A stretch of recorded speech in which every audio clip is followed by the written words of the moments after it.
नमस्कार, स्वागत है आप सभी का एक बार फिर इस YouTube चैनल पर। आज के इस वीडियो लेक्चर में हम सेल बायोलॉजी से रिलेटेड मोस्ट इम्पोर्टेंट क्वेश्चंस के बारे में चर्चा करेंगे और सेल बायोलॉजी से रिलेटेड इन क्वेश्चंस में आपको साथ साथ और भी इम्पोर्टेंट पॉइंट्स के बारे में जानने को मिलेगा। इस टॉपिक को स्टार्ट करने से पहले मैं आपको ये कहना चाहूँगा कि इन क्वेश्चन से पहले आपको इस संपूर्ण चैप्टर का एक बार रिवीजन ज़रूर करना चाहिए ताकि आपको ये सारे के सारे पॉइंट अच्छी तरीके से समझ में आ सके। तो इसको स्टार्ट करते हैं हम। सबसे पहले अपने पास जो क्वेश्चन है वो है वह कोशिकांक जहाँ वसा और स्टेरॉयड का संश्लेषण होता है। कोशिकांक का नाम बताना जहाँ पर वसा और स्टेरॉयड का संश्लेषण होता है। तो इसका जो आंसर है वो है स्मूथ एंडोप्लाज्मिक रेटिकुलम। देखो, जो एंडोप्लाज्मिक रेटिकुलम है वो दो टाइप का होता है। एक को हम बोलते हैं रफ एंडोप्लाज्मिक रेटिकुलम और एक को बोलते हैं स्मूथ एंडोप्लाज्मिक रेटिकुलम। एक तो हो गया RER और एक को बोल दिया अपने SER। RER रफ इसको इसलिए बोलते हैं क्योंकि इसके अंदर एंडोप्लाज्मिक रेटिकुलम के ऊपर क्या प्रेजेंट रहेगा, वो रहेगा राइबोसोम। ठीक है, राइबोसोम इसके ऊपर प्रेजेंट रहेगा और SER के ऊपर राइबोसोम क्या रहेंगे, एब्सेंट रहेंगे। ठीक है, तो रफ एंडोप्लाज्मिक रेटिकुलम तो मोस्टली किससे संबंधित रहेगा, प्रोटीन के सिंथेसिस से। ये प्रोटीन का सिंथेसिस कहाँ पर हो गया, रफ एंडोप्लाज्मिक रेटिकुलम में। और ये जो स्मूथ एंडोप्लाज्मिक रेटिकुलम है इसके ऊपर इसका जो फंक्शन हो गया वो क्या हो गया, वसा और स्टेरॉयड का संश्लेषण। और साथ ही साथ आपको ये याद रखना है कि जो विषैले पदार्थ होते हैं जिनको हम टॉक्सिक मटेरियल बोलते हैं, उनके जो टॉक्सिक इफेक्ट होता है उसको कम करने में भी इसका रोल है, किसका, स्मूथ एंडोप्लाज्मिक रेटिकुलम का। अब चलते हैं दूसरे क्वेश्चन की ओर। दूसरा क्वेश्चन है रिक्तिका की झिल्ली को किसके नाम से जाना जाता है। अब ये जो रिक्तिका जिसको वैक्यूल बोलते हैं, अगर हम पादप कोशिका की बात करें तो उसका जो मोस्ट ऑफ द पार्ट है वो कौन कवर करता है, वैक्यूल कवर करता है। तो वैक्यूल है उसकी जो भित्ति है उसको किस नाम से जानते हैं, उसकी झिल्ली है उसको किस नाम से जानेंगे, तो उसकी झिल्ली को हम बोलते हैं टोनोप्लास्ट। ये बहुत बार एग्जाम में क्वेश्चन आता है, टोनोप्लास्ट के नाम से इसको जाना जाता है। अगला क्वेश्चन है पेशीय कोशिकाओं में एंडोप्लाज्मिक रेटिकुलम को किस नाम से जाना जाता है। तो जो पेशीय कोशिका हैं जिनको मसल सेल्स बोलते हैं, मस्कुलर सेल्स, उनके अंदर एंडोप्लाज्मिक रेटिकुलम को बोलते हैं सार्कोप्लाज्मिक रेटिकुलम। सार्कोप्लाज्मिक रेटिकुलम के नाम से जानते हैं। अब चलते हैं अगले क्वेश्चन की ओर। देखो, गोल्जिका के कौन से फेस सिरे से स्त्रावी पुट्टिका का निर्माण होता है, स्त्रावी पुट्टिका का निर्माण होता है। तो इसका जो आंसर होगा वो होगा ट्रांसफेज। अब ये ट्रांसफेज क्या है, देखो यहाँ पर आपको एक इमेज दिख रही है। इस इमेज में आप देख पा रहे हो कि गोल्जिकाय का एक सिरा किस साइड की ओर है, केंद्र की ओर है। तो गोल्जिकाय का जो सिरा केंद्र की ओर है उसको याद रखना आप, उसको बोलते हैं हम सिस। केंद्र की ओर है उसको बोलते हैं हम सिस, या उसको फॉर्मिंग फेस के नाम से जाना जाता है, फॉर्मिंग फेस। ठीक है, निर्माणकारी ये जो सिरा है वो फॉर्मिंग फेस हो गया। साथ ही साथ इसको हम कॉन्वेक्स भी बोलते हैं क्योंकि इसका जो आकार है, इसकी जो शेप है वो कॉन्वेक्स टाइप है, इसलिए इसको कॉन्वेक्स बोल दिया। इसको हम सिस के नाम से जानते हैं। और दूसरी ओर जो इसका दूसरा सिरा है उसको हम क्या बोलते हैं, उसको बोलते हैं हम ट्रांसफेज। और ये जो ट्रांसफेज है, ट्रांसफेज है, इस ट्रांसफेज को हम मैच्योरेशन फेज के नाम से जानते हैं, मैच्योरेशन फेज के नाम से जानते हैं।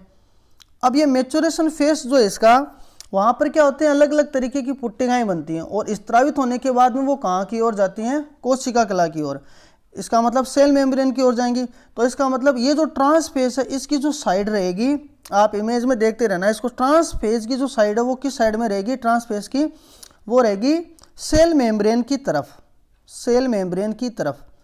चूँकि आपको पता है कि गोल्जिकाय का जो मुख्य कार्य होता है वो क्या होता है कि स्त्रावण का रहता है। तो स्त्रावित जो भी पदार्थ है जैसे हार्मोन है, प्रोटीन है, उनका स्त्रावण होगा और वो स्त्रावित होने के बाद में क्या होंगे, किसकी ओर जाएंगे, मेम्ब्रेन की ओर जाएंगे।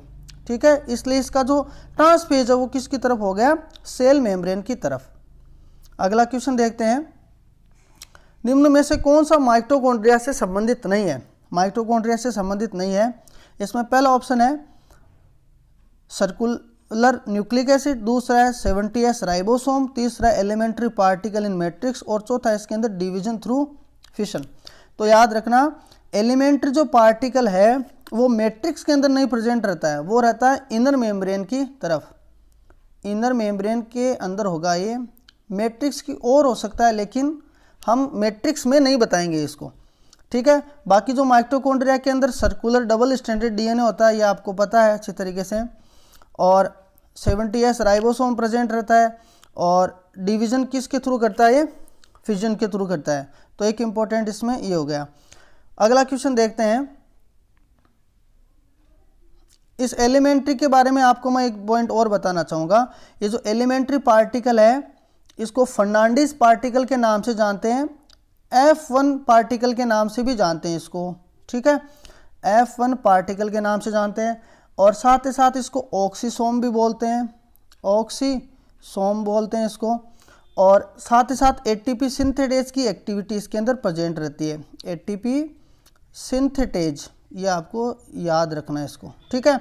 एटीपी सिंथेटेज का मतलब एडीपी और पीआई से एटीपी का फॉर्मेशन करता है एलिमेंट्री पार्टिकल, किसके अंदर, माइटोकॉन्ड्रिया के अंदर।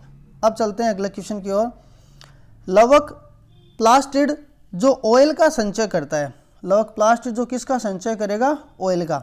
देखो बहुत बढ़िया क्वेश्चन है ये। आपको याद रखना है कि जो प्लास्टिड होता है ये प्लास्टिड, इसके 3 टाइप होते हैं। एक को हम क्या बोलते हैं, क्लोरोप्लास्ट बोलते हैं, एक को हम बोलते हैं क्रोमोप्लास्ट, क्रोमोप्लास्ट तो ये कलरफुल हो गया और ये ग्रीन हो गया, और एक होता है देखो ल्यूकोप्लास्ट, ल्यूकोप्लास्ट। देखो ल्यूको वर्ड जहाँ पर भी आता है, ल्यूको इसका मतलब बात कर रहा है वो वाइट की, जैसे ल्यूकोसाइड सेल होती हैं उनको वाइट ब्लड सेल हम उनको इसके नाम से जानते हैं। तो ये जो ल्यूकोप्लास्ट है इसके अंदर देखो 3 तरीके की कंडीशन रहती हैं। ल्यूकोप्लास्ट में कितनी रहती हैं, 3 कंडीशन रहती हैं। अगर ल्यूकोप्लास्ट, वैसे तो ये क्या हो गया कि वाइट है, इसका मतलब वर्णहीन है, इसके अंदर कोई कलर नहीं रहेगा, बट इसके अंदर अलग अलग तरीके के मटेरियल संचित होते हैं। अगर ल्यूकोप्लास्ट की जो सेल्स हैं वो ऑयल का संचय करती हैं, ऑयल का, तो उसको हम क्या बोलते हैं, एलियोप्लास्ट बोलते हैं।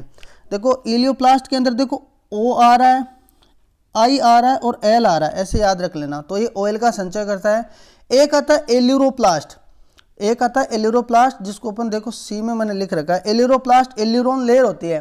तो ये एल्यूरोप्लास्ट होता है वो किसको संचय करता है, प्रोटीन को, प्रोटीन को संचय करेगा। और तीसरा जो आता है इसके अंदर उसको अपन बोलते हैं एमाइलोप्लास्ट, एमाइलोप्लास्ट मैं यहाँ लिख रहा हूँ एमाइलोप्लास्ट। जो एमाइलोप्लास्ट है, एमाइलोप्लास्ट वो किसका संचय करेगा, एमाइलम स्टार्च का। तो याद रखना स्टार्च का संचय हो रहा है ल्यूकोप्लास्ट में, तो उसको बोलते हैं एमाइलोप्लास्ट। ये 3 अलग अलग टाइप हो गए, आपको याद रखना है। तो इस क्वेश्चन का आपने पूछा है कि इसमें ऑयल का संचय कौन करता है, तो इसका आंसर हो गया डी। अब चलते हैं क्वेश्चन नंबर 7 की ओर। ये देखो क्रोमेटिन शब्द किसने दिया, क्रोमेटिन शब्द किसने दिया, वो किसने दिया, फ्लेमिंग ने। तो जो ये क्रोमेटिन है याद रखना कि ये जो क्रोमोसोम है उसको हम इंटरफेज की जो स्टेज होती है, याद रखना इंटरफेज के अंदर जो धाग्यनुमा संरचना होती है, इंटरफेज के अंदर याद रखना अपन 3 की बात करते हैं, एक तो G1 की और एक S होता है और एक होता है G2, उसके बाद में M फेज आ जाती है। तो ये हम सेल डिवीजन को 2 पार्ट में डिवाइड करते हैं, एक को अपन ने बोल दिया इंटरफेज और एक को बोल दिया एम फेज। इंटरफेज के 3 पार्ट हो गए G1, S और G2। तो उसके अंदर जो ये जो धाग्यनुमा संरचना पाई जाती है उसको हम क्या बोलते हैं, उसको बोलते हैं हम क्रोमेटिन। और एम फेज के अंदर फिर हम क्रोमोसोम बोलने लग जाते हैं उसको, आप इसमें इतना याद रखना। अब ये जो क्रोमेटिन है एक साइंटिस्ट आए थे, उनका नाम है देखो हिड्ज, उनका नाम है हिड्ज। उन्होंने क्या बताया था कि ये जो क्रोमेटिन है वो 2 टाइप का होता है, ये भी एक इम्पोर्टेंट है। उसने बताया कि क्रोमेटिन के कितने टाइप होते हैं, 2। एक को हम बोलते हैं यू क्रोमेटिन और एक को बोलते हैं हम हिट्रोक्रोमेटिन, हिट्रोक्रोमेटिन। अब देखो क्योंकि ये क्रोमा का मतलब होता है कलर, तो कलर के बेसिस पे अपन ने इसका डिस्टिंग्विशमेंट किया है, 2 तरीके से इसको बांटा है। तो जो यू क्रोमेटिन है उसको हम जो कलर देंगे, स्टेन देंगे, तो याद रखना क्रोमोसोम को हम क्या स्टेन देंगे, एसिटोकार्मिन। याद रख लेना ये बात कि हम क्रोमोसोम को किससे कलर देते हैं, एसिटोकार्मीन। तो उसके बेसिस पे अपने पास दो आ गए, को यूक्रोमेटिन बोल दिया, हेट्रोक्रोमेटिन। यूक्रोमेटिन होते हैं वो क्या होंगे, कलर से हल्के रंजित होंगे, और हेट्रोक्रोमेटिन होंगे वो गहरे रंजित होंगे। तो याद रख लेना, ये तो हल्के रंजित हो गए और ये होते हैं गहरे। इनका मतलब ये याद रखना कि ये जो हेट्रोक्रोमेटिन है, ये हेट्रोक्रोमेटिन जो है वो बहुत कॉम्प्लेक्स रहता है, जटिल संरचना है। इसके अंदर जो रेप्लिकेशन की प्रोसेस स्लो चलती है, जबकि यूक्रोमेटिन होते हैं वो हल्के रंजित होते हैं। इसका मतलब ये कॉम्प्लेक्स है, ज़्यादा गूंथे हुए नहीं रहते हैं, आप ये याद रखना। और इसके अंदर जो रेप्लिकेशन की प्रोसेस है वो फास्ट चलती है, मतलब रेप्लिकेशन जल्दी हो जाएगा इसके अंदर। ये दो डिफरेंस हो गया यूक्रोमेटिन और हेट्रोक्रोमेटिन में। आप चलते हैं क्वेश्चन नंबर 8 की ओर। मानव की द्विगुणित कोशिका में कितने सैटेलाइट गुणसूत्र पाए जाते हैं। जो डिप्लॉयड सेल है उसके अंदर सैटेलाइट क्रोमोसोम पूछें कि सैटेलाइट क्रोमोसोम कितने होते हैं। तो याद रखना, इस तरीके की जो संरचना पाई जाती है गुणसूत्रों की, कि लास्ट का जो हिस्सा बचा हुआ रहे उसको अपन सैटेलाइट क्रोमोसोम को के रूप में जानते हैं। और ये कंडीशन किन में पाई जाती है, देखो अपने पास जो क्रोमोसोम 13, 14, 15, 21 और 22, इनको अपन क्या बोलते हैं, सैटेलाइट क्रोमोसोम के रूप में जानते हैं। तो ये जो 13, 14, 15, 21, 22 जो अपने पास ये 5 हैं, ये हैप्लॉइड सेल के हो गए। और अगर हम डिप्लॉइड की बात करें तो फिर 5 पेयर हो गए, 5 पेयर इसके अंदर पाए जाएंगे, मतलब 10 सैटेलाइट क्रोमोसोम पाए जाएंगे टोटल। अब चलते हैं अगले क्वेश्चन की ओर। प्रकाश आधारित श्वसन कौन सी कोशिकांग में पाया जाता है। देखो प्रकाश आधारित श्वसन जो पाया जाता है वो पाया जाता है परोक्सिसोम में। इसका आंसर क्या रहेगा, परोक्सिसोम में। आपने देखो C2 रेस्पिरेशन का नाम सुना होगा। देखो जो C3 प्लांट होते हैं उनमें क्या होता है, जब एक एंजाइम पाया जाता है उसको हम बोलते हैं रुबिस्को। क्या बोलते हैं, रुबिस्को बोलते हैं। उस रुबिस्को की खास बात क्या होती है कि वो CO2 के साथ भी जुड़ सकता है और ऑक्सीजन के साथ भी जुड़ सकता है। ठीक है, जब वो CO2 के साथ जुड़ेगा तो कौन सा साइकिल ऑपरेट करेगा, C3 साइकिल। लेकिन जब ऑक्सीजन की कंसंट्रेशन ज़्यादा हो तो वो किसके साथ जुड़ने लग जाएगा, ऑक्सीजन के साथ जुड़ने लग जाएगा। और ये जब रुबिस्को ऑक्सीजन के साथ जुड़ने लग जाएगा तो ये क्या करेगा, फिर ये एक 2 कार्बन का कंपाउंड बनाएगा, 2 कार्बन का कंपाउंड जिसको ग्लाइकोलेट बोलते हैं। हम क्या बोलते हैं, ग्लाइकोलेट, याद रखना। इसलिए इसको अपन C2 साइकिल के नाम से भी जानते हैं। और ये जो C2 साइकिल है वो क्या होगा, डायरेक्ट याद रखना, प्रकाश आधारित श्वसन है। जैसे श्वसन के अंदर क्या होता है, हम ऑक्सीजन तो लेते हैं अंदर और CO2 बाहर निकालते हैं, साथ ही साथ ATP बनती है। इसके अंदर भी क्या होगा, ऑक्सीजन काम में ली जाएगी और CO2 प्रोड्यूस होगी, बट इसके अंदर क्या नहीं होगा, ATP का फॉर्मेशन नहीं होगा। ये डिफरेंस हो गया इसमें, आपको ये याद रखना है। तो ये प्रकाश आधारित श्वसन कौन से कोशिकांग के अंदर होगा, परोक्सिसोम। इस परोक्सिसोम के साथ साथ ये C2 रेस्पिरेशन के अंदर देखो याद रखना क्लोरोप्लास्ट और माइटोकॉन्ड्रिया का भी रोल है, ये आपको इसमें याद रखना है। अगला क्वेश्चन है, झिल्ली विहीन कोशिकांग नॉन मेम्ब्रेन बाउंड जो सेल ऑर्गेनल है जो प्रोकैरियोट और यूकैरियोट दोनों में पाया जाता है। तो प्रोकैरियोट और यूकैरियोट में कौन सा पाया जाएगा, राइबोसोम। और डायरेक्ट पूछे कि भाई झिल्ली विहीन कोशिकांग कौन से जिनके अंदर झिल्ली नहीं पाई जाएगी, तो आप उसके अंदर एक और बता सकते हो, और वो क्या है, तारक का है। सेंट्रोसोम भी, उसमें भी क्या नहीं पाई जाती है, झिल्ली नहीं पाई जाती है। अब आते हैं कई दोहरी झिल्ली वाले। तो दोहरी झिल्ली में आपको याद रखना है कि माइटोकॉन्ड्रिया, क्लोरोप्लास्ट और न्यूक्लियस, इनके अंदर क्या रहेगी, 2 झिल्लियाँ पाई जाएंगी।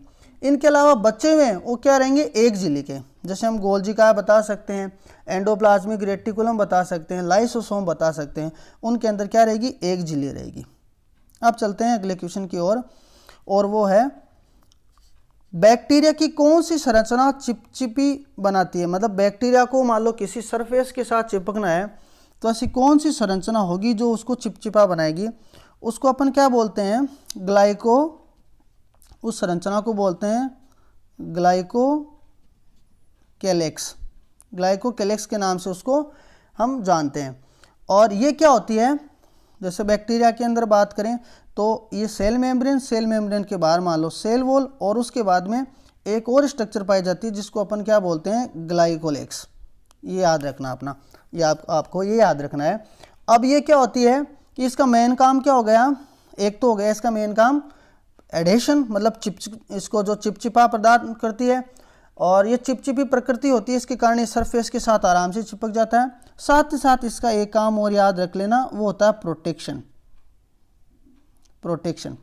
अगर ये अच्छी तरीके से चिपकी हुई रहती है, अगर इसकी प्रकृति थोड़ी सी स्टिकी प्रकृति ज़्यादा होती है तो हम उसको कैप्सूल के नाम से जानते हैं, और ये लूजली बाउंड रहती है तो याद रखना इसको हम बोलते हैं स्लाइम लेयर। ये दो डिफरेंस हो गया कि ये स्लाइम लेयर और ये कैप्सूल क्या है। तो जिनके अंदर भी कैप्सूल होता है याद रखना वो बैक्टीरिया ज़्यादा डिजीज कोज करेगा। एक पॉइंट ये हो गया। अब चलते हैं अगले क्वेश्चन की ओर। कौन सा कोशिकांग ग्लाइकोजन के संश्लेषण में मदद करता है? देखो एक इंपॉर्टेंट पॉइंट और आ गया, और वो किससे संबंधित हो गया, smooth endoplasmic reticulum. Smooth endoplasmic reticulum से संबंधित है, और ये क्या करेगा, ग्लाइकोजन का फॉर्मेशन करता है। अगला है माइटोकॉन्ड्रिया को देखने के लिए कौन से स्टेन को काम में लिया जाता है? माइटोकॉन्ड्रिया को देखने के लिए हम किसको काम में लेते हैं, जेनस ग्रीन को काम में लेंगे। अगला है माइटोकॉन्ड्रिया में कौन से प्रकार का राइबोसोम पाया जाता है? तो पहले भी देख चुके हैं इसको, 70S टाइप का राइबोसोम पाया जाता है माइटोकॉन्ड्रिया के अंदर।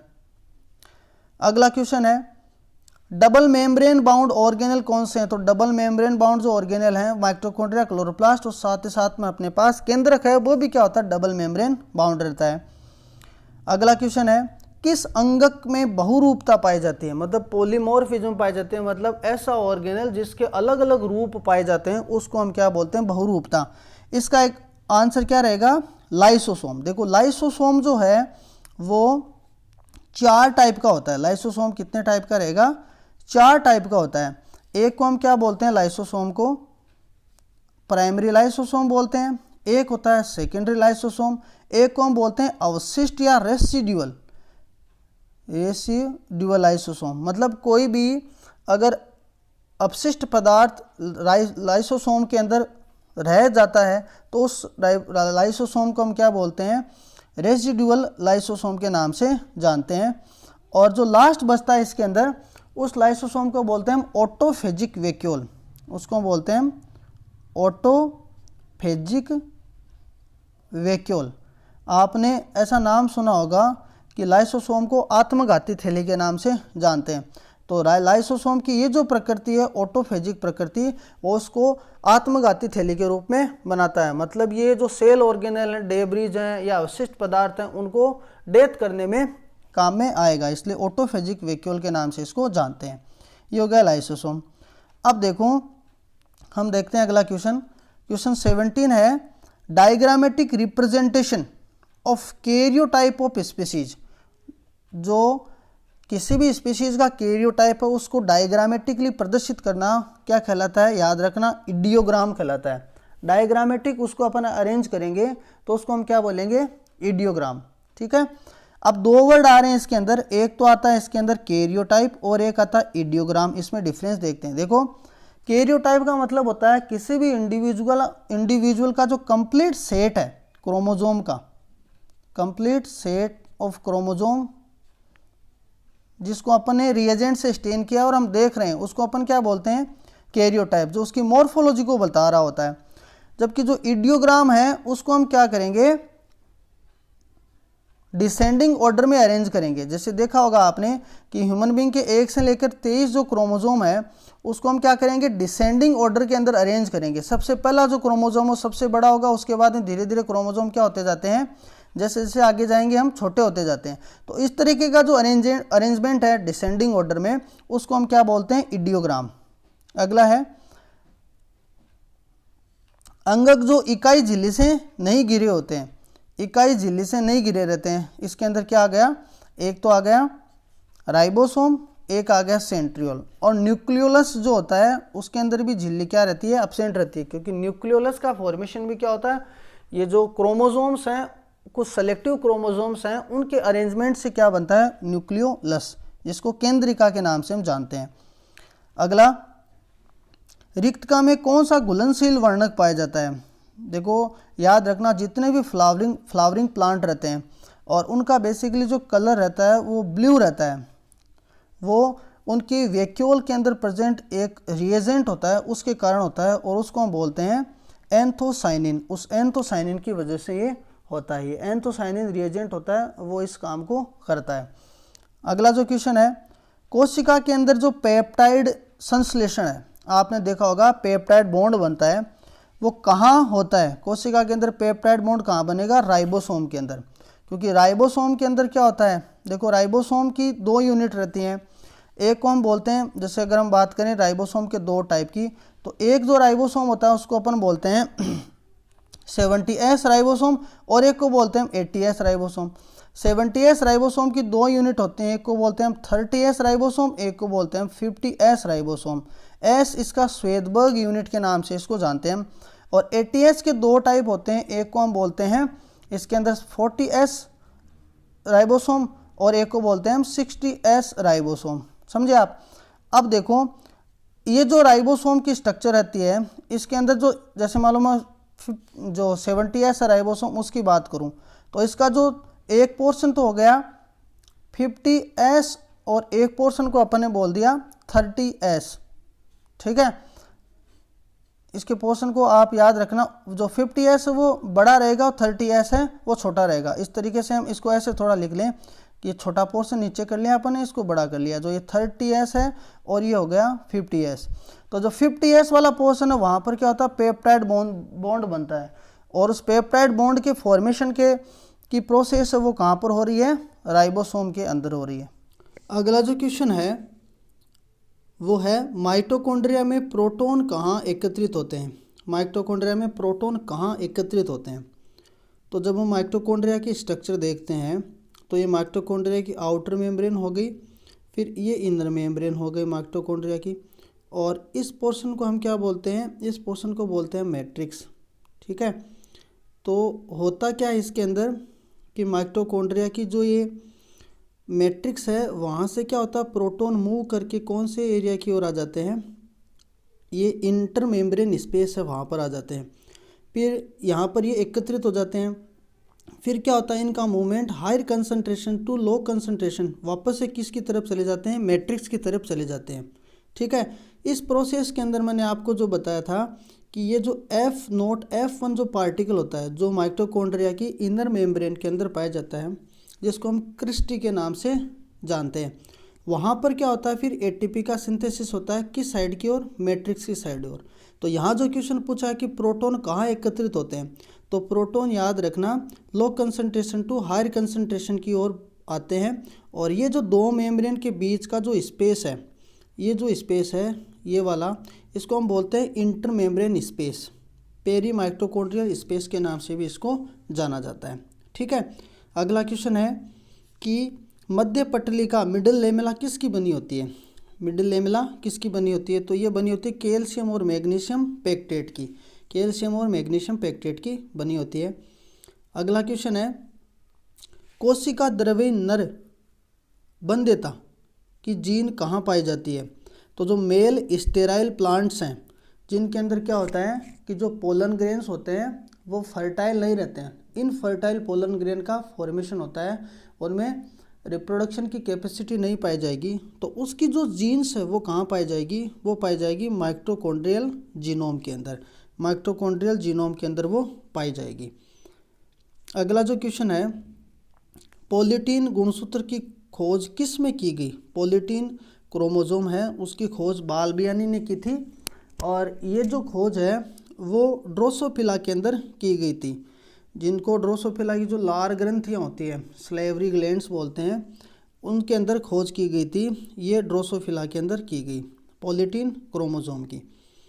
अब इनके अंदर क्या पाया जाता है, एक छोटा सा पॉइंट बताऊं कि पोलिटीन जो क्रोमोसोम है उनके अंदर पॉलीटेनी पाई जाती है। पॉलीटेनी का मतलब होता है बार बार द्विगुणन हो जाता है। बार बार द्विगुणन होने की वजह से क्या होता है, एक कॉम्प्लेक्स स्ट्रक्चर बन जाती है, और उसको हम पॉलीटीन क्रोमोसोम के नाम से जानते हैं। अगला क्वेश्चन है कोशिका सिद्धांत जो पादपों पर लागू है दिया था। देखो सेल जो थ्योरी है उसके बारे में आपको याद रखना है कि वो दिया था एम स्लाइडेन और स्वान ने, आपको ये पता होगा कि स्लाइडेन और स्वान ने दिया था। बट आपको इसमें ये याद रखना है कि जो प्लांट्स के बारे में बताया था सबसे पहले, प्लांट्स के बारे में बताया था इन द सेंस कि जो एम स्लाइडेन थे उन्होंने 1838 में ये बताया था कि प्लांट की जो सेल्स हैं, देखो प्लांट बहुत सारी सेल से मिलकर बना होता है और फिर वो अलग अलग तरीके के फंक्शंस करती है, और प्लांट सेल को ऑब्जर्व किया था स्लाइडे ने। और स्वान ने फिर क्या किया था, याद रखना, स्वान ने क्या किया था, एनिमल सेल्स को ऑब्जर्व किया था। तो एनिमल सेल्स के बारे में, जैसे स्वान है, आप जानते हो स्वान बतख होता है, तो आप याद रखना वो एनिमल है, तो उसके लिए आपको याद रखना, तो एनिमल सेल्स से बनी होती हैं, एनिमल की जो बॉडी होती है वो एनिमल सेल्स से बनी होती है। तो एनिमल सेल्स के ऊपर जो काम किया वो किया था स्वान ने। फिर दोनों ने मिलकर जो थ्योरी दी उसको हम सेल थ्योरी के नाम से जानते हैं। तो इसमें आपको कंफ्यूज नहीं होना है कि ये जो स्लाइडेन थे वो रिलेटेड थे प्लांट्स से और स्वान रिलेटेड किससे थे, एनिमल से। तो उन्होंने बताया था 1838 में स्लाइडेन ने। फिर आता है अगला, केंद्र की खोज किसने की, केंद्र की खोज किस में की गई। तो केंद्र की खोज रॉबर्ट ब्राउन ने की है, आपको पता है, लेकिन वो किस में की गई, तो आपको कई बार प्लांट का नाम पूछ लेते हैं, तो आपको ये याद रखना ऑर्किड जो प्लांट है उसकी जो रूट है उसमें इसकी खोज की गई। अगला है टोटिपोटेंसी या पूर्ण सतर्कता को किसने साबित किया। टोटिपोटेंसी के बारे में देखो खोज किसने की, वो तो की थी हेबरलैंड ने सबसे पहले, बट इसको प्रूफ किया कि प्लांट के इस पार्ट के अंदर इस तरीके से ये टोटिपोटेंसी पाई जाती है, तो वो किया था स्टीवर्ड ने, याद रखना है स्टीवर्ड ने इसको किया था, किसमें, डोकस कैरोटा, गाजर के अंदर इसको किया था। अगला क्वेश्चन है, अगर जीवन अवस्था में गुणसूत्रों की संख्या 46 है, जीवन अवस्था में गुणसूत्रों की संख्या 46 है, तो एस अवस्था में कितनी होगी। तो देखो हम इंटरफेज को 3 पार्ट में डिवाइड करते हैं, G1, S और ये G2। S जो फेज होती है उसके अंदर क्या होता है, DNA का रेप्लिकेशन होता है। इसका मतलब जो DNA का जो कंटेंट है वो तो बढ़ जाता है लेकिन गुणसूत्रों की संख्या समान रहेगी। मतलब G1 में अगर गुणसूत्र 46 हैं तो S में भी गुणसूत्रों की संख्या कितनी रहेगी, 46। लेकिन अगर कंटेंट की बात करें, टोटल DNA का कंटेंट मान लो द्विगुणी सेल के अंदर 2C है, तो जब रेप्लिकेशन होता है एस फेज के अंदर तो कंटेंट कितना हो जाता है, 4C हो जाता है। आपको ये याद रखना, कंटेंट बढ़ जाता है बट क्रोमोसोम के नंबर क्या रहेंगे, G1 S में समान रहेंगे। ठीक है जी। अब चलते हैं आगे, पादप कोशिका में समसूत्री विभाजन की खोज किसने की। तो जो माइटोसिस है उसके बारे में खोज किसने की, स्ट्रोसबर्गर ने, स्ट्रोसबर्गर ने की। और जो मियोसिस है उसके बारे में याद रखना, मियोसिस की खोज की थी फ्लेमिंग ने, फ्लेमिंग ने मियोसिस की खोज की थी। ठीक है, आगे देखो मिलान करना इनका, देखो पहला इसके अंदर सिनेप्टोमल कॉम्प्लेक्स, दूसरा है क्रॉसिंग और तीसरा होमोलोगस क्रोमोसोम सेपरेशन और चौथा है काइजमेटा। और ये इधर दिए हैं सेल साइकिल की फेज, एक दी है इसके अंदर डिप्लोटिन, दूसरी दी है जाइगोटिन, तीसरी पेकाइटिन और चौथी मियोसिस फर्स्ट की एनाफेज। तो आपको पता है देखो ये मियोसिस जो होता है उसको हम मियोसिस फर्स्ट और मियोसिस सेकंड में बांटते हैं, ये आपको पता है। मियोसिस फर्स्ट में हम बात करते हैं देखो प्रोफेज की, मेटाफेज की, एनाफेज की, टीलोफेज की करते हैं। अब फिर लास्ट में आता है डाइकाइनेसिस। जो प्रोफेज होता है उसको हम वापस से, इसकी प्रोसेस सबसे लंबी होती है, तो समसूत्री अर्धसूत्री विभाजन की जो प्रोफेज होती है वो सबसे लंबी होती है। इसके अंदर क्या आता है, पहले आता है लेप्टोटीन L, उसके बाद में आता है जाइगोटीन Z, उसके बाद में आता है पेकाइटिन और फिर आता है डिप्लोटीन और ये आता है डाइकाइनेसिस। समझे आप। तो ये इसके कितने टाइप, L Z P। ठीक है, ये होगा लज्जत और ये होगा पापड़, ये आप याद रख लेना ना। तो LZP इस तरीके से ये प्रोसेस होते हैं अलग अलग। तो इसके अंदर क्या होता है, ये जो सबसे पहले जो सिनेप्टोमल कॉम्प्लेक्स जो बनता है वो कौन सी फेज के अंदर बनेगा, वो बनता है जाइगोटीन के अंदर। सिनेप्टोमल कॉम्प्लेक्स बनता है जाइगोटीन के अंदर। क्रॉसिंग ओवर जो होता है वो किस में होगा, पेकाइटिन के अंदर। होमोलोगस जो क्रोमोसोम है वो सेपरेट किसके अंदर होते हैं, वो हो जाते हैं मियोसिस फर्स्ट के अंदर। मियोसिस फर्स्ट एनाफेज जो होती है उसके अंदर सेपरेट होते हैं। एनाफेज के अंदर ही क्रोमोसोम सेपरेशन होगा, याद रखना ये बात। तो क्रोमोसोम सेपरेट होते हैं और एक्चुअल जो नंबर है क्रोमोसोम के जो डिक्रीज होने के वो एनाफेज में ही होंगे, ठीक है। बट मियोसिस के अंदर ये एक्चुअल नंबर होते हैं एनाफेज जो सेकंड आती है उसमें। और अगर माइटोसिस की बात करें तो उसमें एक ही एनाफेज होती है। तो एनाफेज के अंदर क्या होता है कि जो क्रोमोसोम है वो सेपरेट होते हैं। और जो काइजमेटा है, जो एक्स शेप स्ट्रक्चर है काइजमेटा, जहाँ पर दो सिस्टर क्रोमेटिड जुड़े रहते हैं, और वो शेप कहाँ बनेगी, वो बनती है डिप्लोटीन के अंदर, ठीक है। तो ये 4 इंपॉर्टेंट पॉइंट यहाँ पर देखे हमने। अगला चलते हैं, करेक्ट सीक्वेंस बतानी है प्रोफेज फर्स्ट की। देखो ये क्वेश्चन बहुत बार आता है। करेक्ट सीक्वेंस कौन सा हो गया, पहले आ गया लेप्टोटीन, दूसरा जाइगोटीन, तीसरा पेकाइटिन, चौथा डिप्लोटीन और चौथा होता है डाइकाइनेसिस। अब चलते हैं अगले क्वेश्चन की ओर। अगला क्वेश्चन है, अगर जीवन फेज में 30 क्रोमोसोम है तो जाइगोटीन में बाइवेलेंट की संख्या क्या होगी। देखो बहुत ही टेक्निकल क्वेश्चन है ये कि जीवन फेज के अंदर क्या हो गए, क्रोमोसोम 30 हैं। तो जैसे मैंने यहाँ लिख दिया कि जीवन फेज के अंदर क्रोमोसोम कितने हो गए, 30। तो एस फेज के अंदर भी कितने हो गए, ये हो गए 30, ठीक है। कंटिन्यू चलते जा रहे हैं हम। एस फेज के बाद में जीवन एस, उसके बाद में आ गया G2 और उसके बाद में एम फेज चलता है। तो एम फेज के अंदर हम बात करें किसकी, ये प्रोफेज आती है, उसके बाद में आते हैं मेटाफेज। अब ये जाइगोटीन की बात करा, मतलब मियोसिस चल रहा है, ये तो श्योर है। जाइगोटीन की बात करा है तो ये प्रोफेज के अंदर मैं आपको बता चुका हूँ कि पहले आगे लेप्टोटीन और दूसरी आगे जाइगोटीन। तो अपन को कहाँ से कहाँ चलना है इस प्रोसेस के अंदर, अपन ने क्या देखा कि यहाँ से चलते हुए अपन को कहाँ पर जाना है, इस जाइगोटीन के पास जाना है। तो इस कंडीशन के अंदर हम देखना है कि बाइवेलेंट क्या है, कितने बनते हैं इसके अंदर। अब ये बाइवेलेंट देखो, जब हम एस फेज की बात कर रहे थे तो एस फेज के अंदर क्रोमोसोम जब डुप्लीकेट होते हैं तो अपने पास इस तरीके की स्ट्रक्चर बन जाती है। ये अपने क्रोमोसोम नंबर फर्स्ट हो गया, इसको अपन मेन क्रोमोसोम बोलते हैं, और ये सिस्टर क्रोमेटिड हो गया इसका, इसको मैंने 1 डेज लिख दिया। उसी तरीके से जो अपने पास दूसरा क्रोमोसोम रहता है जिसको अपन मदद से प्राप्त करते हैं, उसके अंदर भी क्या होता है, इस तरीके से क्या होता है, एक सिस्टर क्रोमेटिड बन गया, ये सेंट्रोमियर के ऊपर दोनों जुड़े आपस में, समझे आप। तो ये जो स्ट्रक्चर है उसको हम क्या बोलते हैं, टेट्राड बोलते हैं। इसको क्या बोलते हैं, डायड। आपको ये याद रखना है कि ये जो स्ट्रक्चर है इसको हम क्या बोलते हैं, डायड बोलते हैं। इसको भी बोलते हैं डायड क्योंकि 2 है ना यहाँ पर, और इस डायड को हम मोनोवेलेंट के नाम से जानते हैं, समझे आप, मोनोवेलेंट के नाम से जानते हैं। और ये भी मोनोवेलेंट है, तो एक मोनोवेलेंट एक ये मोनोवेलेंट, तो टोटल दोनों क्या हो गए, डाइवेलेंट हो गए।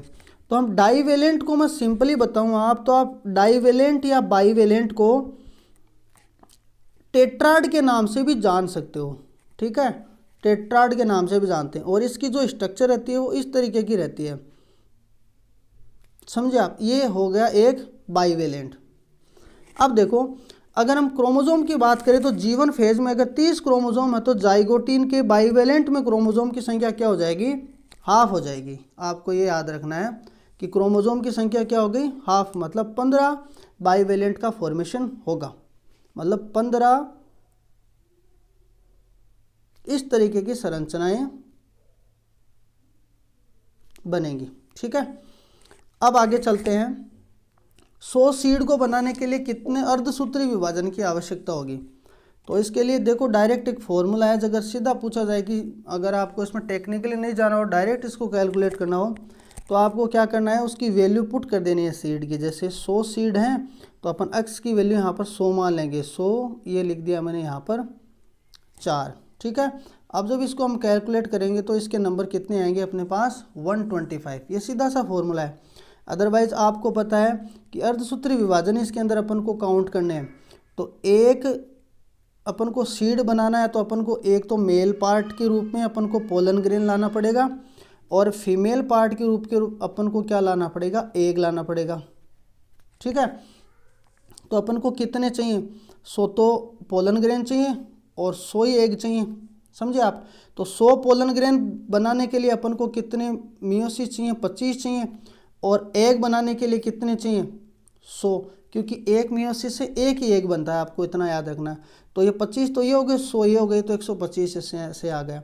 बट आपको इसमें डायरेक्ट कैलकुलेट करना ताकि टाइम बच सके। तो इसका आंसर क्या आ गया 125। जितना पूछे उसकी वैल्यू एक्स पे रख के आप काउंट कर सकते हो।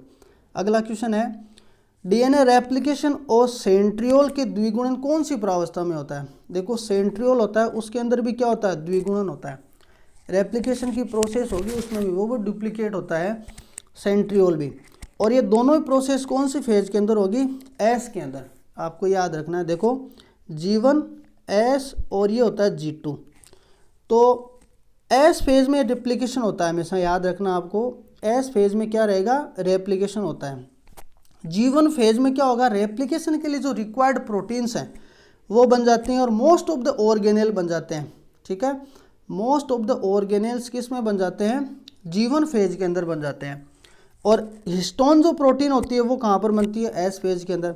अब फिर G2 में क्या बनता है देखो एम फेज के लिए रिक्वायर्ड, क्योंकि इसके बाद में जो फेज आती है वो एम फेज आती है, तो एम फेज के लिए रिक्वायर्ड जो प्रोटीन वगैरह हैं वो G2 फेज में बन जाएंगे। साथ ही साथ आपको याद रखना है G2 आते ही आपको याद रखना है MCG मेलबर्न क्रिकेट ग्राउंड।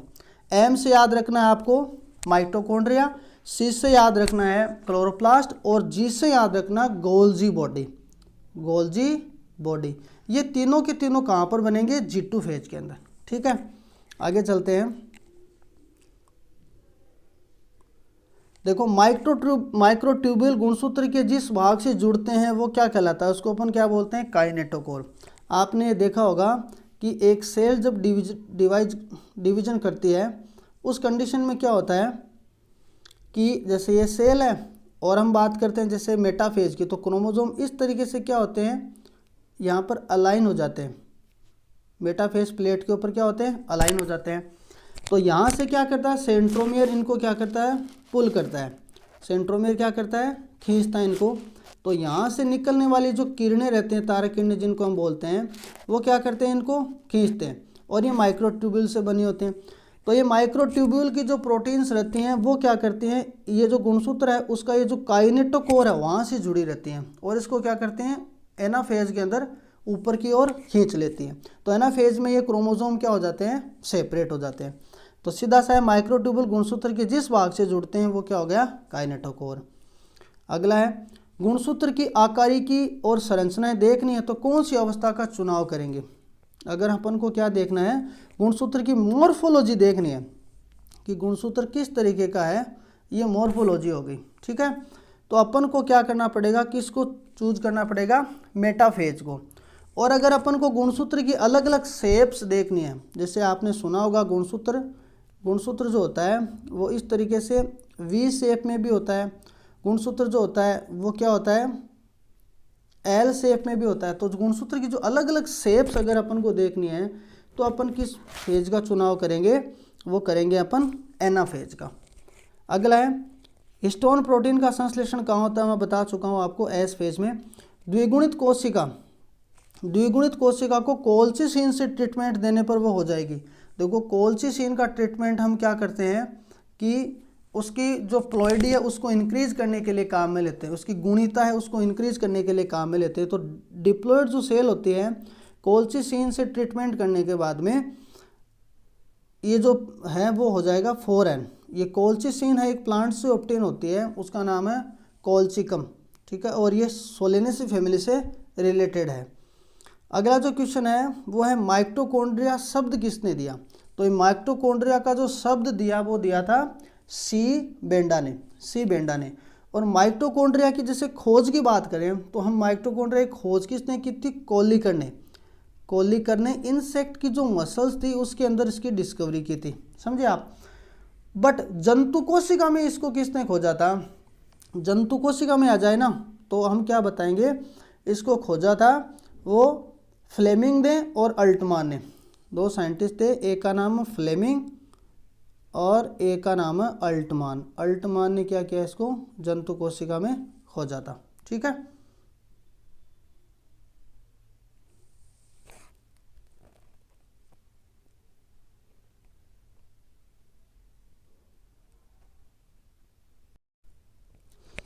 अब अगले क्वेश्चन की ओर बढ़ते हैं और वो है निम्न का मिलान कीजिए।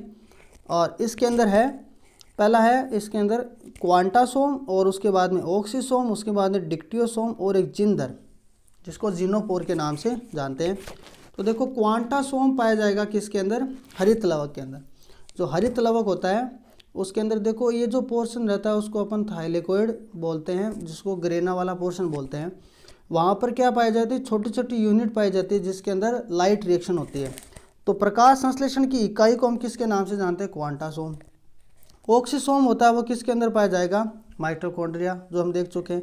डिक्टियोसोम वो पाया जाता है किसके अंदर, डिक्टियोसोम को हम गोल्जी काय के नाम से जानते हैं। तो गोल्जी काय जो होता है वो डिक्टियोसोम के नाम से जाना जाता है। और जिनोधर है वो पाया जाएगा जिसको जिनोपोर के नाम से जानते हैं, और वो होता है न्यूक्लियोइड।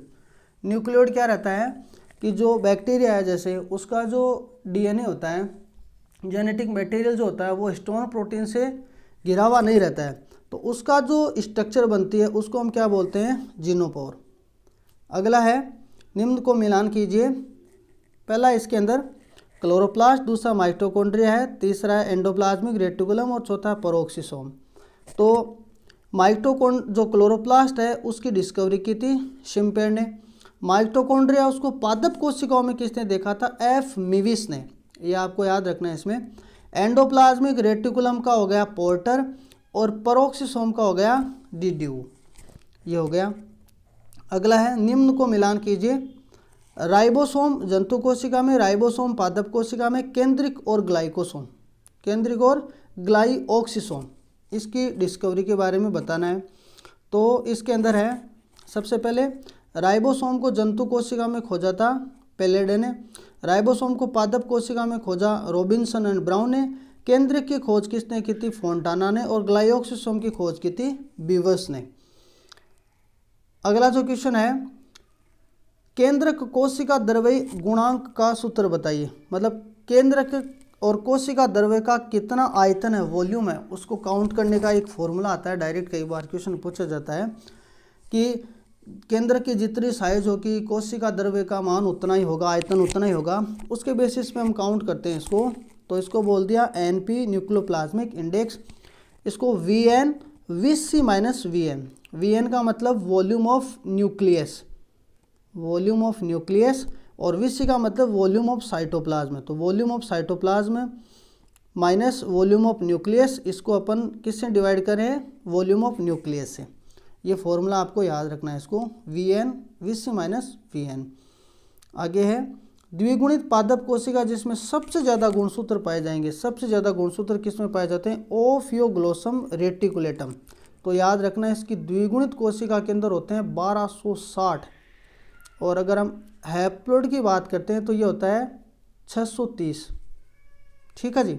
आगे देखो क्वेश्चन है NOR nuclear organising region, nuclear organising region, इसको NOR बोलते हैं। और ये होता है सेकेंडरी कॉन्स्ट्रिक्शन, इसको अन्य नाम से जानते हैं हम सेकेंडरी कॉन्स्ट्रिक्शन। यहाँ पर क्या होता है, RNA का संश्लेषण होता है। याद रखना ये कहाँ पर पाया जाएगा, तो कुछ क्रोमोसोम हैं वो अरेंज होकर क्या बनाते हैं, जैसे मान लो ये क्रोमोसोम है, ये दूसरा क्रोमोसोम है, ठीक है, ये तीसरा क्रोमोसोम है, ये अलग अलग क्रोमोसोम होकर आपस में अरेंज होकर इस तरीके से क्या बनाते हैं, एक गोल संरचना बनाते हैं। और ये जो स्ट्रक्चर है इसको हम क्या बोलते हैं फिर, न्यूक्लियर ऑर्गेनाइजिंग रीजन या सेकेंडरी कॉन्स्ट्रिक्शन बोलते हैं। सेकेंडरी कॉन्स्ट्रिक्शन का पार्ट इस पोर्शन को बनाएगा जिसको अपन क्या बोलते हैं, न्यूक्लियोलस। अगला क्वेश्चन है लेम्प ब्रुस गुणसूत्र की खोज किसने की। तो लेम्प ब्रुस गुणसूत्र जो होंगे उसकी खोज की थी रुकर्ट ने की थी सार्क के उस साइट में। और उसकी डिप्लोटीन जो स्टेज होती है, डिप्लोटीन स्टेज कहाँ आ गई फिर, मियोसिस फर्स्ट की। मियोसिस फर्स्ट के अंदर जो प्रोफेज है उसके अंदर डिप्लोटीन स्टेज आती है। उस डिप्लोटीन, ठीक है, उस डिप्लोटीन स्टेज के अंदर एक लेम्प ब्रुस गुणसूत्र की खोज की। लेम्प ब्रुस का मतलब इसकी जो स्ट्रक्चर है, जो लैंप को साफ करने के लिए जो ब्रुश काम में लेते हैं उस तरीके की स्ट्रक्चर थी, इसलिए इसको लैंप ब्रुश बोलते हैं। इसका जो बेसिक काम होता है वो याद रखना, पित्तक का निर्माण होता है, पित्तक का निर्माण होता है। उस साइट है तो डिप्लोटीन स्टेज में ये गुणसूत्र क्या करेंगे, ज़्यादा से ज़्यादा पित्तक का निर्माण करेंगे।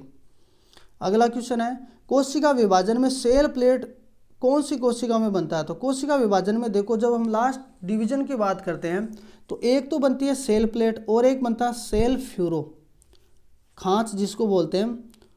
तो अगर एनिमल कोशिका, जंतु कोशिका विभाजित हो रही है तो उसमें अंदर सेल फ्यूरो बनती है, और अगर प्लांट कोशिका विभाजित हो रही है, पादप कोशिका, तो उसके अंदर क्या बनेगी, सेल प्लेट। अगला है कोशिका विभाजन की कौन सी अवस्था में अक्ष या क्रॉस जैसी अवस्था के नाम से जाना जाता है, तो ये कौन सी स्टेज आएगी, डिप्लोटिन। डिप्लोटिन के अंदर क्या बनता है, इस तरीके की स्ट्रक्चर बनती है जिसको अपन क्या बोलते हैं, काइजमेटा। तो ये काइजमेटा किस में बनेगा, डिप्लोटिन के अंदर। 49 है अर्धसूत्री विभाजन की कौन सी अवस्था में वास्तविक गुणसूत्र पृथक होते हैं। तो अर्धसूत्री विभाजन जो होता है उसके अंदर मियोसिस फर्स्ट और मियोसिस सेकंड होता है, आपको पता है। तो मियोसिस फर्स्ट की जो एनाफेज है उसके अंदर तो देखो होमोलोगस क्रोमोसोम सेपरेट होते हैं, समजात गुणसूत्र अलग होंगे, और वास्तविक रूप से गुणसूत्र की जो कमी होती है वो किस में होगी, मियोसिस सेकंड के एनाफेज में। तो एनाफेज सेकंड जो आ गया उसके अंदर क्या होगा, वास्तविक गुणसूत्र होंगे। जैसे मान लो अर्धसूत्री विभाजन में एक कोशिका के पास 46 हैं, तो विभाजन के बाद में अपने पास मियोसिस सेकंड पूरा होने के बाद में 4 कोशिका बनती है, और सभी के पास कितने क्रोमोसोम रहते हैं, 23। तो वास्तविक जो क्रोमोसोम की कमी हुई है, हाफ हुए हैं, वो कहाँ पर होंगे, एनाफेज सेकंड के अंदर। अगला क्वेश्चन है कसाबिका के आधार काय में सूक्ष्म नलिकाओं का विन्यास क्या होगा। तो जो कसाबिका होते हैं, याद रखना, जो फ्लैजिला होती है उसके अंदर 3 पार्ट रहते हैं। फ्लैजिला के अंदर 3 पार्ट रहते हैं। ऊपर वाले पार्ट को अपन क्या बोलते हैं, इसके अंदर इसको बोलते हैं साफ्ट, क्या बोलते हैं, साफ्ट बोलते हैं इसको। और दूसरा होता है बेसल हुक पार्ट जो होता है, और उस लास्ट वाला पार्ट होता है रूटलेट्स। तो जो बेसल पार्ट होता है वहाँ पर जो अरेंजमेंट होता है वो होता है 9+0। इसका मतलब परिधीय माइक्रोट्यूब्यूल प्रेजेंट रहते हैं, सेंट्रल माइक्रोट्यूब्यूल क्या रहती हैं, अब्सेंट रहती है। ये बहुत बार क्वेश्चन पूछा गया है। आई होप मेरा ये प्रयास आपको अच्छा लगा होगा। इन क्वेश्चन से आपका जो सेल बायोलॉजी है एक बार बढ़िया तरीके से रिवाइज हुई होगी। ये मोस्ट इंपॉर्टेंट क्वेश्चन थे। बाकी जैसे इजी क्वेश्चन है, कोशिका की खोज किसने की, ये वाले क्वेश्चन मैंने ऐड नहीं किए हैं, वो आप आराम से वैसे भी कर सकते हो। इन इंपॉर्टेंट क्वेश्चन से आपका अच्छी तरीके से रिविजन हुआ होगा। अगर ये वीडियो आपको अच्छा लगा तो चैनल को सब्सक्राइब करना, वीडियो को लाइक करना। Thank you so much.